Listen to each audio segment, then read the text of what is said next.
결론적으로는 윤석열 때문에 정치인이 된 것인데요. 검사들이 이거에 대한 앙심을 품고 황운하에 대한 보복 수사를 하기 시작한 거예요. 그게 이제 이른바 우산 사건인데 윤석열 당시 검찰총장이 내가 책임질 테니까 기소하라 이러면서 조사도 한번 안 해보고 나를 기소했어요. 이렇게 조사 안 해보고 기소했다는 거는 사건의 실체는 관심 없다. 나는 무조건 기소할 거야. 원내기소단체가 아니니까 이 국회 운영에 참여할 수가 없어요. 양대 정당, 민주당과 국민의힘 두 정당 원내대표들이 만나서 국회 일정 다 그쪽에서 다 협의하고 뭐 법안을 뭘 상정할지, 뭘 본회의를 열지 말지, 상임위를 열지 말지, 뭐 그게 전부 양 정당이 다 결정하고 일방적으로 통보받는 식이다 보니까 그 서름이 이루 말할 수가 없어요.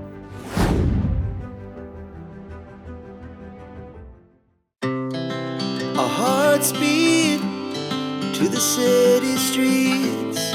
We began to feel the fire. We wanna chase the night, wanna dance to the light. Pull stars from the sky, just two hearts running wild.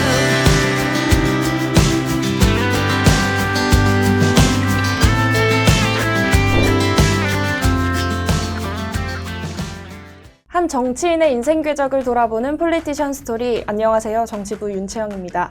오늘은 재선 국회의원이신 조국혁신당 황운하 원내대표님 모셨습니다. 안녕하세요. 안녕하세요. 네, 안녕하세요. 네, 조국혁신당의 황운하 의원입니다. 반갑습니다. 뉴스팸 시청자 여러분.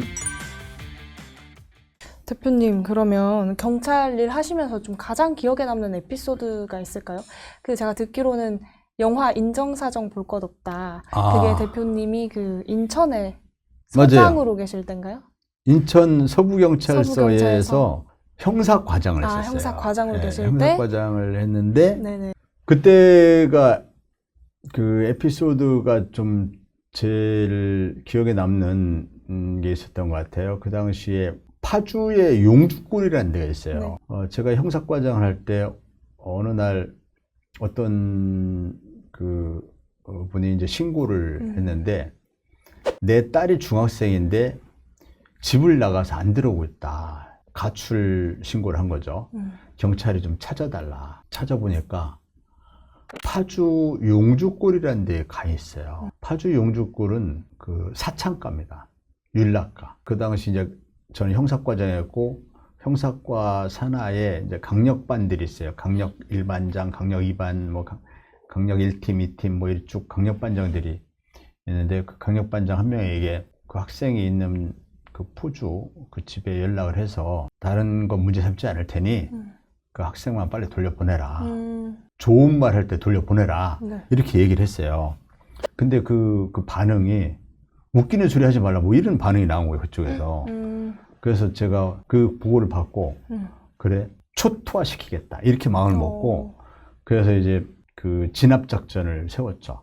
그래서 기동대를 동원하고, 막 어마어마한 장비들을 동원해서, 그때 막 뭐 빠루, 도끼, 막 별의별 장비를 다 동원해가지고, 새벽에 거기를 급습을 해가지고, 그래서 닥치는 대로 다 연행을 해왔어요. 물론 압수수색 영장, 체포 영장을 가지고 영장을 집행하러 가는 거였지만, 그래서 거기 있는 포주들을 싹 잡아왔죠. 근데 잡아오기 전에 이 포주들이 저항을 하는 거예요. 으쌰으쌰 하면서 인천 서부 경찰서에서 왜 파주 관할 외까지 와가지고 우리를 잡아가려고 하냐, 누가 책임자냐 하면서 막 웅성웅성하면서 이게 저항을 하려고 하는 거예요. 그런 상황에 대비해서 제가 권총을 차고 갔었거든요. 그래서 권총을 탁 뽑아가지고 권총을 팍 쐈죠. 그러니까 이 사람들이 이제 실제로 경찰이 총까지 쏘니까 전부 또 막 겁을 먹고 납작 나한테 총 맞는 줄 알고 전부 땅바닥에 엎드리고. 그래서 다 제압을 해가지고 데려왔는데, 그 당시 납치 인신매매가 많았어요. 많았구나. 그런 사람들 다 구해내고 굉장히 많은 일들이 있었는데, 아무튼 그때 인천 서부경찰서 형사과장을 하면서 어디에 조폭들이 있다 해서 역시 권총을 차고 모여서 술 마시고 있다는 어떤 룸사롱을 급습을 해가지고 그래서 탁 가자마자 전부 벽을 향해서 돌아서라, 손들어라 이렇게 하고 테이블이 올라가가지고 막 제압을 막 해가지고 끌고 나오는데 끌고 나올 때 저항은 안 하면서 계속 전 왜 잡혀가는지 모르겠습니다 이렇게 계속 얘기하는 사람이 있었어요. 조폭으로만 생각을 하고 잔소리 하지 말라 하면서 꿀밤 줘가면서 데려왔거든요. 그래서 사무실로 데려와서 조사를 하다 보니까 이게 아닌 거예요, 진짜. 진짜 아닌 거예요. 진짜 잘못, 저뭘 잘못 받은 거예요.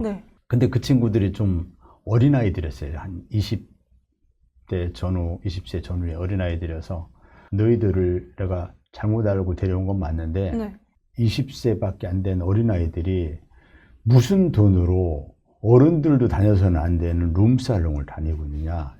그래서 그런 거에 대해서 막 혼을 많이 내고 앞으로 다시는 이제 그런 하지 말라 뭐 이렇게 혼을 내고 그냥 이렇게 없던 일로 하긴 했는데 지금 같았으면은 그쪽에서 불법 체포 감금으로 막 고소하고 했으면은 그때 옷을 벗을 뻔했죠. 그 잘못 잡아가지고 막 엉뚱한 사람 잡아오면서 수갑 채워가지고 또 데려오면서 반항한다고 때리고 이러면서 데려온 거거든요. 네네. 그 대표님 경찰을 34년간 재직하셨던 게 맞나요? 네, 34년, 35년 이 정도. 그러고 나서 어떻게 정치에 입문하게 되셨는지 좀 궁금합니다. 결론적으로는 윤석열 때문에 이렇게 정치인이 된 것인데요. 아까 고등학교 2학년 때 정치에 대한 관심을 가지고 내가 정치학을 공부해야 대해서 정치학과를 가려고도 하고 그렇게 했었지만 경찰이 된 이유는 이 이후에는 이제 경찰 개혁에만 좀 집중했거든요. 그리고 이제 경찰 정년이 임박해 오면서 마지막 꿈을 국가수사본부장의 꿈을 가지고 있었어요. 특히 국가수사본부는 제가 경찰청에 있으면서 수사구조 개혁단이라고 하는 검찰 개혁 업무를 담당하는 그 국가수사본부라고 하는 좀 경찰청 지휘 라인에서 좀 벗어나 있는 그런 전문 수사 조직을 만들어야 한다. 설계를 했어요. 그게 지금 국수본이 황운하가 설계한 겁니다. 그래서 그때 설계를 할 때 초대 국가수사본부장을 맡아서 국수본을 왜 국수본이 필요한지 국수본이 설립 취지에 맞게 국수본을 안착을 시켜야 한다. 그런 의견들이 많았고 저도 그것이 경찰에서의 제 마지막 꿈이다 이렇게 생각하고 국가수사본부장을 하고 경찰을 명예롭게 떠나는 것을 목표로 삼았었는데 상태에서 이제 제가 울산경찰청장으로 발령이 났었는데 울산경찰청장에 가서 이제 고래고기 사건이라는 걸 했어요. 검사들이 고래고기를 불법으로 돌려주는 아주 거기에는 검사들의 부패, 비리, 전관 검사들과 유착 온갖 검사들의 부패, 비리 종합판 같은 거였는데 그걸 수사하는데 검사들이 이거에 대한 앙심을 품고 황운하에 대한 보복 수사를 하기 시작한 거예요. 그게 이제 이른바 울산 사건인데 이것이 이제 검찰이 점점 이 사건을 키워가지고 하명 수사라고 없는 하명 수사라는 걸 만들었어요. 그 수사가 진행 중이다 보니까 사표도 안 되고 사표 제출도 안 돼요. 승진도 안 돼.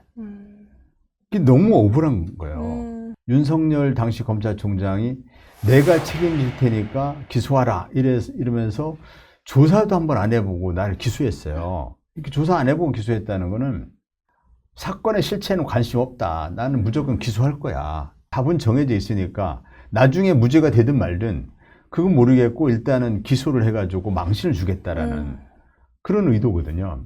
그러니까 조사해 볼 생각을 안 하고 그냥 기소만 하는 거예요. 나를 감옥에 넣겠다라고 하는 그런 이제 의도를 가지고 재판에 넘겼잖아요. 그래서 어쩔 수 없이 경찰의 마지막 꿈이었던 국가수사본부장을 포기하고 정치인이 되는 길밖에 없는 거예요. 정면으로 이 친구들하고 싸우는 수밖에 없다. 그래서 경찰에 있는 길을 더 이상 경찰에서 길을 가기도 어렵고 포기를 하고 이 검찰 개혁은 결국 입법으로 완수되기 때문에 이제 총선에 출마하게 된 것이죠. 그래서 총선에 당선이 돼서 이제 검찰 개혁을 입법으로 완수하는 그것이 나에게 주어진 소명인가 보다 이렇게 생각하고 정치인이 된 것이죠. 그러면 직전 21대 총선이 처음 도전하신 거고 이번에 22대가 두 번째시고 결국 낙선 경험은 아직 없으신 게 맞는 거죠? 그렇죠. 예, 네. 한 번도. 그러니까 21대 때도 물론 그 후보가 되는 과정에서 경선을 치렀습니다. 경선하셨구나. 네. 예. 경선에서도 이제 이겼고 네. 또 본선에서도 이겼고 이제 22대에 들어와서는 이제 조국혁신당에 입당을 하고 조국혁신당의 후보가 됐는데 조국혁신당의 후보도 그 순번이 있기 때문에 네. 12명이 당선됐기 때문에 13번 이하의 순번이었으면 그쵸. 떨어지게 되는 건데 네. 그 안쪽에 순번이어서 이제 당선이 된 것이죠. 현직 국회의원님들 중에 같은 경찰대학 출신 의원님들하고도 좀 친분이 있으세요? 경찰 출신 의원이 지금 22대에서 9명인가 10명인가 있거든요. 네. 다 잘 알죠, 다. 이제 그 중에 국민의힘에 7명 있고 네. 민주당에 3명, 10명 있네요. 10명 있는데 전부 너무너무 잘 알죠. 다. 그 중에 경찰대학 1기 출신이 셋 있고, 윤재옥 의원, 그 다음에 국민의힘의 서천호 의원, 그 다음에 황운하, 2기 출신이 국민의힘 이만희 의원, 민주당의 임호선 의원, 이렇게 있고, 5기가 이제 이상식이라고 하는 민주당 네. 의원이 있고, 이렇게 경찰대학 출신이 6명이 있고, 경찰대학을 졸업하지 않아도 행정고시 합격하면 경찰로 또 오는 길이 있는데, 그 사람들이 이제 2명 있죠. 네. 국민의힘의 서범수, 국민의힘의 김종량 있고, 그다음에 경찰에는 간부부생이라는 제도가 있습니다. 네. 보통 대학을 졸업한 사람들이 경찰 간부부생 시험을 쳐가지고 1년 동안 교육받고 경찰 간부로 채용되는 거기에 이철규 의원, 김석기 의원이 있죠. 그래서 10명이 있는데 10명을 전부 서로 너무 잘 알죠. 잘 알아요. 예. 너무너무 잘 아는데 좀 친하게 지냈던 의원도 있고 친하지 않았던 사람도 있지만 너무너무 잘 알죠. 혹시 그 중에서 여당 의원님들 중에서는 좀 누구랑 가까우세요? 아직도 좀 소통한다 이런 분 계신가요? 여당 의원 중에 굉장히 가까웠던 사람은 김석기 하고 그 다음에 서천호 가깝게 지냈었죠. 썼죠? 그러니까 지금은 자주 소통하거나 그런 건 아니신 거예요? 어색해지더라고요. 아, 그것이 예를 들어서 서천호 의원 같은 경우도 또 김석기 의원 같은 경우도 굉장히 친하게 지냈었지만 네. 정치적인 입장이 너무 차이가 나니까 평소에 이렇게 소통하기는 좀 어색해지고 아무리 정치적 입장 차이가 나도 저녁 때 소주 한잔 할 수 있고 뭐 정치에 맞아요. 그런 낭만이 있어야 되고 그런 상호 존중이 있어야 된다는 것은 인정하는데 그간 잘 그런 게 갖지 못했네요. 그리고 현재 혁신당 원내대표로 계시니까 좀 고충 같은 것도 있으실 것 같아서 뭐 고민 지점이라든지 고충이 이루 말할 수가 없죠. 이게 제일 큰 고충은 네. 아예 뭐 국회의원이 10명도 안 된다든지 뭐 또는 뭐 5명도 안 된다든지 하면은 아예 포기할 수 있지만 네. 12명이어서 과거 기준으로 보면 원내 교섭단체를 돼야 되거든요. 그리고 조국혁신당에 또 기대하고 있는 이제 유권자 또는 국민들이 기대하고 있는 역할이 있는데 원내 교섭단체가 아니니까 이 국회 운영에 참여할 수가 없어요. 양대 정당, 민주당과 국민의힘 두 정당 원내대표들이 만나서 국회 네. 일정 다 그쪽에서 다 협의하고 뭐 법안을 뭘 상정할지, 뭘 본회의를 열지 말지, 상임위를 열지 말지, 뭐, 그게 전부 양 정당이 다 결정하고 일방적으로 투보받는 식이다 보니까 그 서름이 이루 말할 수가 없어요. 그래서 원내 교섭단체가 안 된 것이 너무 분하고, 그러니까 분통 터지고 가장 큰 애로사항이죠. 그래서 최근에 민주당과 원탁 회의도 하고 네네. 이렇게 하는데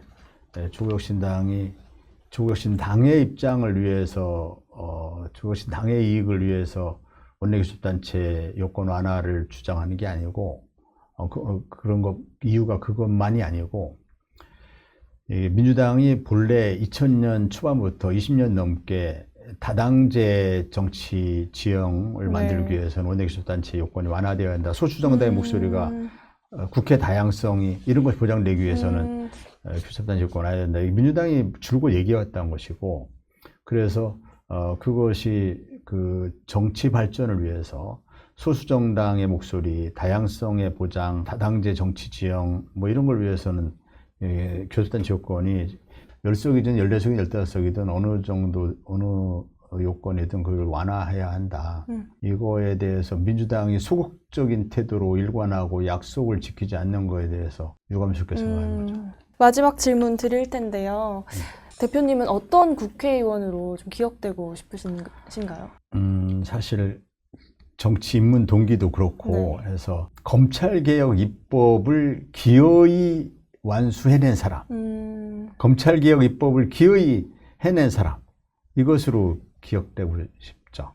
사실 뭐 거의 검찰개혁 입법에 올인하고 있는 것이고 검찰개혁 입법을 지난 21대 때도 결과적으로는 좀 잘 된 건 아니지만 어쨌든 민주당이 대선에서 패배한 이후에 이른바 검수완법법이라고 불리는 그 검찰개혁법을 민주당이 그 입법 추진할 때 초기에 그 지금이라도 이걸 해야 한다면서 법안의 기초 틀을 잡고 한 것이 제가 그 역할을 했었거든요. 네네. 뭐 나중에 이제 그 법안이 좀 많이 수정이 돼가지고 검찰개혁의 핵심인 수사기소 분리 그 빛이 좀 바랜 내용이었지만 어쨌든 그것이 어느 정도 입법화 됐었고 여러 가지 좀 미흡하긴 하지만 그래도 그걸 보람으로 느끼고 있고 이제 22대 국회에는 그 검찰개혁 입법이 완수돼야 되고 또 하나는 헌법을 공부한 사람으로서 개헌이 지금 되어야 됩니다. 그래서 국회에서 개헌에 좀 주도적인 역할을 한 사람, 검찰개혁 입법을 완수한 사람, 그리고 인간적으로는 소수자 편에 약자 편에 섰던 사람 또는 인간적인 사람, 예를 동료 의원들한테는 그런 평가를 좀 받고 싶습니다. 오늘 말씀 여기까지 들을게요. 대표님 나와주셔서 감사하고 오늘 좋은 말씀 감사드립니다. 네. 감사합니다.